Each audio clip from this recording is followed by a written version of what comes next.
បាទបងប្អូនឥឡូវបងថែមចេកថែមជាឲ្យដួងយើងដាក់ចឹងណាយើងដាក់រៀបមេវាចឹងហើយបាន4 10ថ្ងៃថែមចេកឲ្យវាមេវាស៊ីឲ្យមេដួងស៊ីហ្នឹងបងហ្នឹងតែយើងអត់ថែមចឹងវាអត់បានស៊ីទេចឹង4 10ថ្ងៃនេះយើងថែមចេកថែមអីចឹងទៅហ្នឹងហើយចឹងបងចាំដួស្រួងចឹងបង4 10ថ្ងៃដល់ចំណៃម្ដងបងប្អូនមានហត់អីហ្នឹងហើយការងារនៅផ្ទះលេងកណេ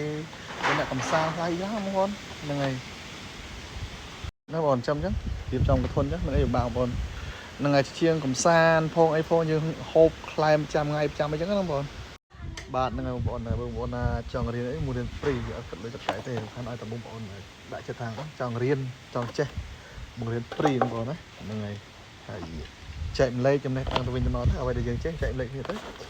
ដើម្បីអានេះយើងហូបប្រចាំថ្ងៃរួចមកពេលទៅបងហ្នឹងតែនេះដាច់លុយអីជំនួសមហូបបានណា